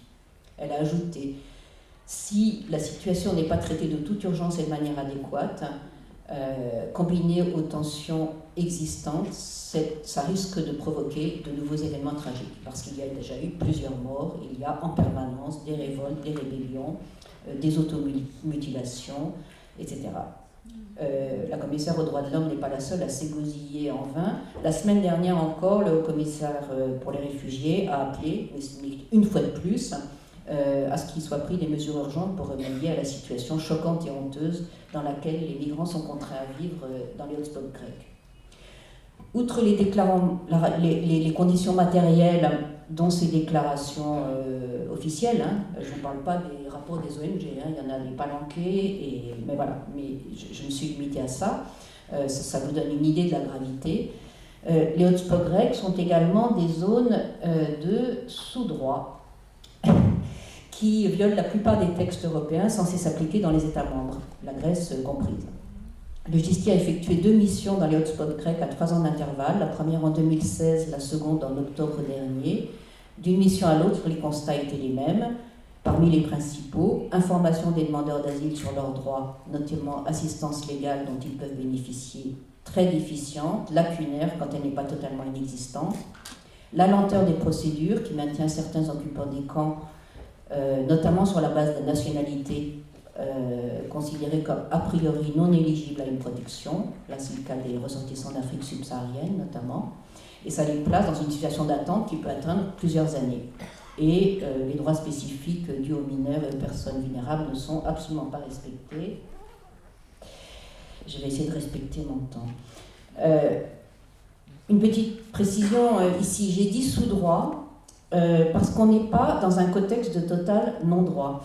Et à l'image de leurs illustres prédécesseurs en France, il y a en Grèce, dans les îles grecques, des avocats et des associations qui essayent, malgré les difficultés, de mettre des grains de sable dans la machine hotspot, et notamment en essayant d'empêcher les expulsions. Et ça marche relativement bien, d'empêcher les expulsions. Il y a peu de renvois. Mais c'est paradoxalement ces actions de résistance qui contribuent à engorger toujours plus les îles grecques, parce que les gens restent, elles étaient conçues pour être vidées, soit vers l'Europe, ça ne s'est jamais passé, soit vers la Turquie, ça ne se passe que très peu. Et c'est aussi ça qui provoque les situations que j'ai décrites tout à l'heure. Les avocats n'ont que très rarement réussi à faire reconnaître que les conditions matérielles auxquelles sont soumis les occupants dans les camps sont contraires aux droits, notamment aux droits du Conseil de l'Europe. En 2016, le GISTI a soumis à la Cour européenne des droits de l'homme les requêtes de 51 personnes qui étaient bloquées dans le hotspot de Chios. Le 3 octobre 2019, la Cour a rejeté cette requête en ces termes qui rappellent étrangement ce qu'elle a utilisé pour la situation à Mayotte, puisqu'elle a dit « Le seuil de gravité requis pour que cette détention soit qualifiée de traitement inhumain ou dégradant n'a pas été atteint. » C'est-à-dire que ça n'est pas assez. Et là aussi, dans l'arrêt, on a cette tolérance, cette bienveillance à l'égard des autorités qui font tout ce qu'ils peuvent. Donc on reconnaît que c'est affreux, mais vraiment ils font ce qu'ils peuvent et ils sont confrontés à une situation qui est une présence massive de personnes au même endroit. On pourrait penser que cet échec des hotspots, je parle échec au regard des objectifs que l'Union européenne s'était fixés en les créant, conduirait les autorités à renoncer à ce type de dispositif. Ne croyez pas ça. Moins ça marche, plus on en veut. Au mois de septembre 2019, le gouvernement grec a annoncé qu'il allait démolir les camps qui sont existants dans les îles pour les remplacer par des camps modernes, mais fermés. Ça, c'est surtout pour éviter aux autochtones de côtoyer des exilés. Quant à l'Union européenne, qui est toujours restée silencieuse à propos des hotspots, sauf la Cour des comptes qui trouve que ça coûte quand même cher pour pas grand-chose, elle a dans ses tiroirs des projets de reproduction du modèle hotspot sur le territoire européen, mais aussi éventuellement ailleurs qu'en Europe.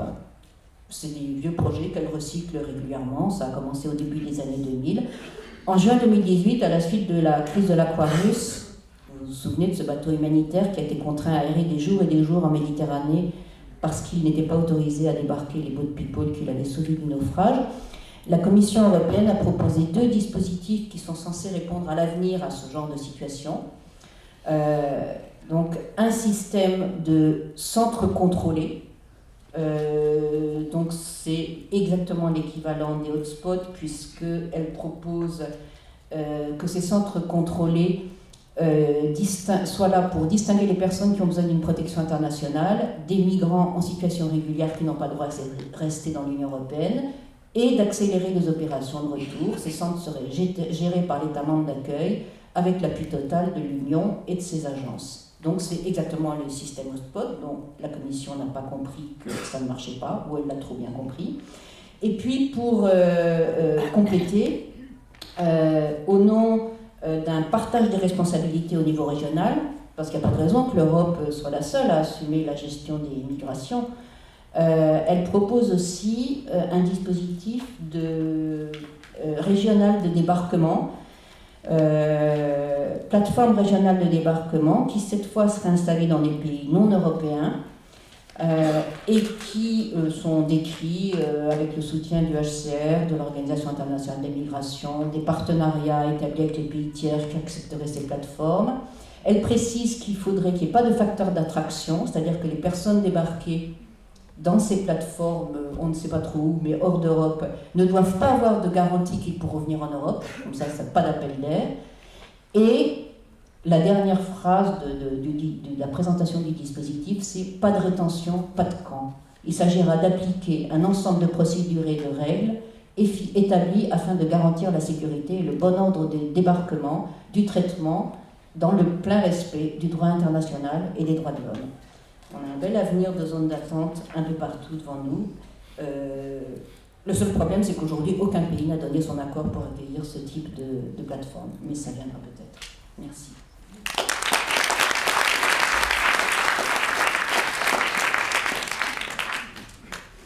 Merci Claire, merci à toutes et à tous.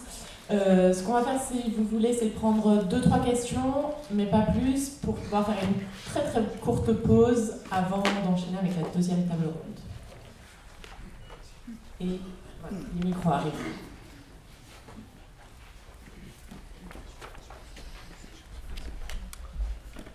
Oui, bonjour. Haïti Adeden du barreau de Bobigny. C'est pas bien.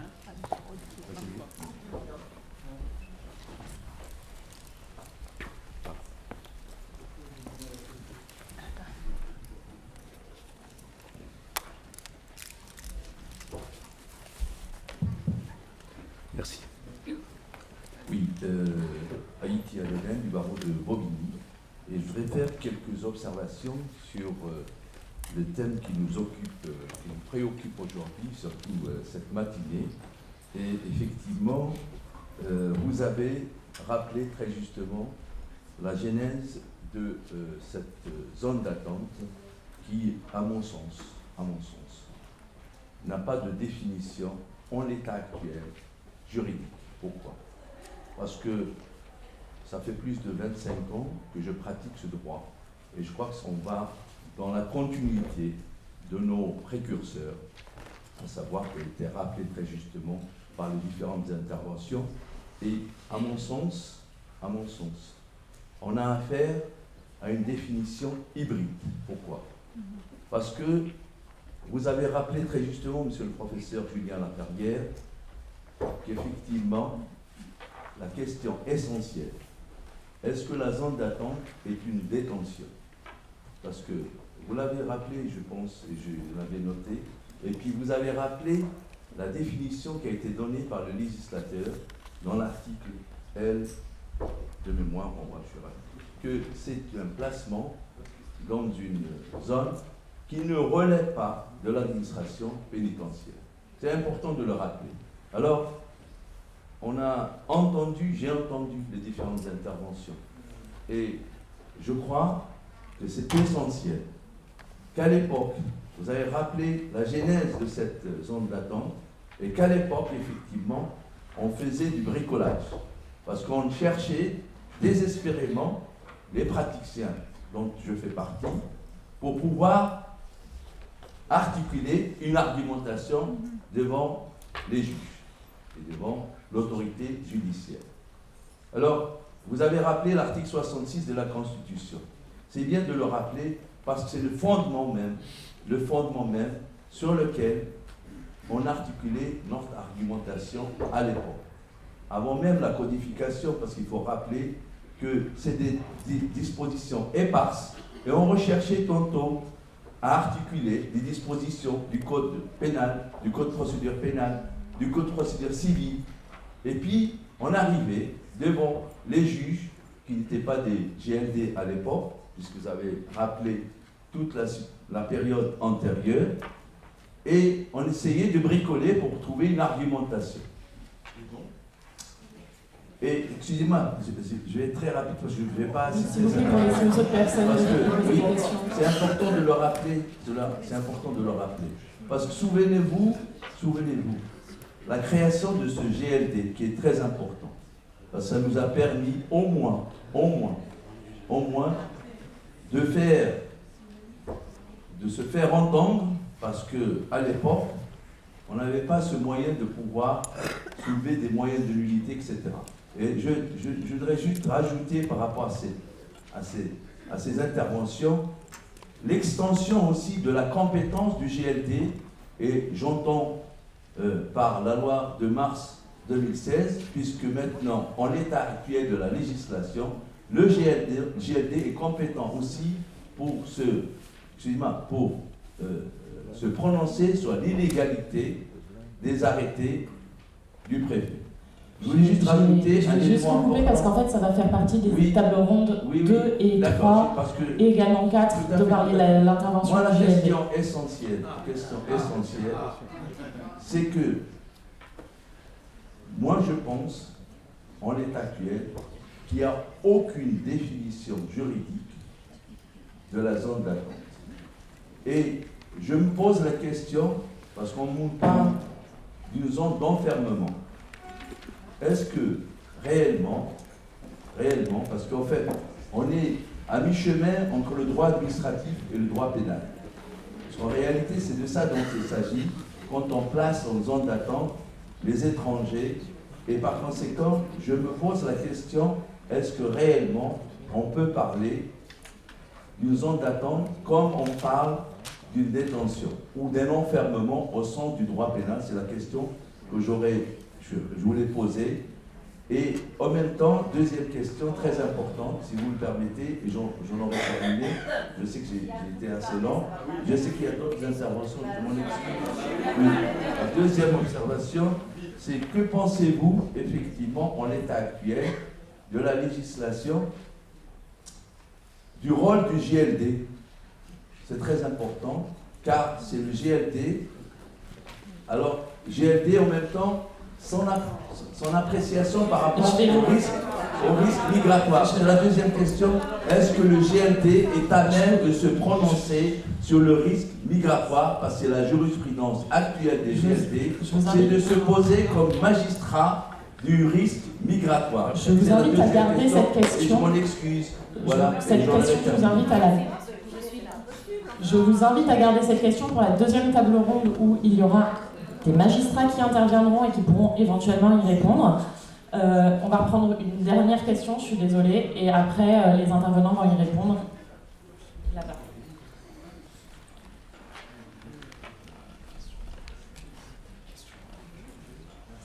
Oui, et courte la question, s'il vous plaît. Je vais directement à la question.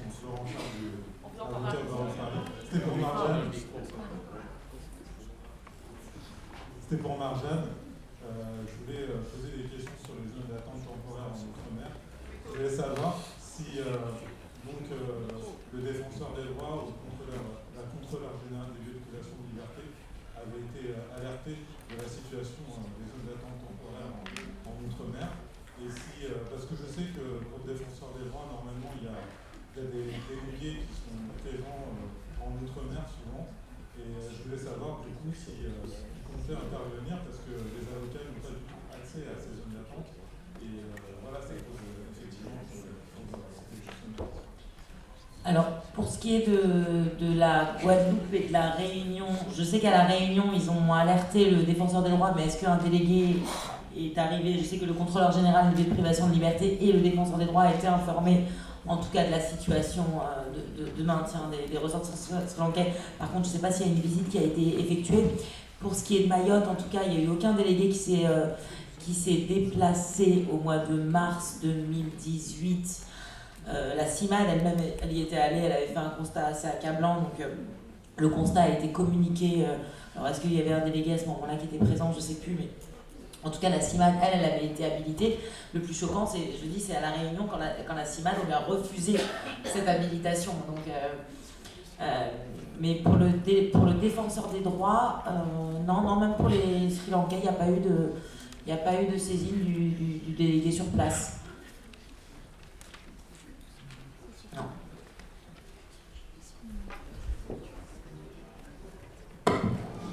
Peut-être juste un mot pour répondre à mon confrère de Bobigny sur la question de la définition de la zone d'attente, où j'élargis peut-être abusivement la question, telle que je la comprends. La zone d'attente est définie négativement locaux ne relevant pas de l'administration pénitentiaire. C'est complété par l'analyse du Conseil constitutionnel dans sa décision du 25 février 1992 qui insiste sur la notion de contrainte. Alors, François y a fait référence tout à l'heure en disant vous n'êtes pas si contraint que ça puisque vous avez le droit de quitter la zone d'attente pour rentrer dans votre pays d'origine. Mais il n'y a pas que ça quand même.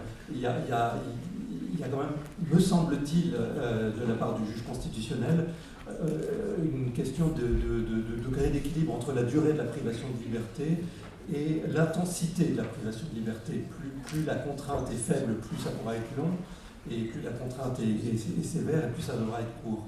Maintenant, le Conseil constitutionnel a dit ça une fois en 92, j'avoue que je ne suis pas institutionnaliste, je ne sais pas où ça en est aujourd'hui, mais c'est cette dialectique entre degré de contrainte et durée de la détention qui fait qu'on n'est pas dans le pénal, qu'on n'est pas dans la séquestration, me semble-t-il. Bon, juste pour ce qui est de l'évolution de la position du Conseil constitutionnel, plus le temps passe, donc depuis 92, ça fait 28 ans, ça va faire... Oui, ça a fait 28 ans entier. Plus il estime que la privation de liberté, avant contrôle du juge, peut être longue. La décision de février 92, à l'heure actuelle, il ne la rendrait plus dans ces termes, c'est très clair. Il a été beaucoup plus exigeant en 92 qu'il ne l'a été par la suite. La législation, à mesure qu'elle a évolué, a allongé le degré de présentation devant le juge ou la possibilité de prolongation, donc la durée totale du maintien en zone d'attente, et le Conseil constitutionnel n'y a plus jamais rien vu de contraire à la Constitution. Merci. Juste pour compléter, pour ce qui concerne l'ANAFE, la zone d'attente et puis ses associations membres, et également l'Observatoire de l'enfermement des étrangers, la zone d'attente est un lieu privatif de liberté et c'est clairement un lieu d'enfermement, quand bien même on n'est pas en matière pénale.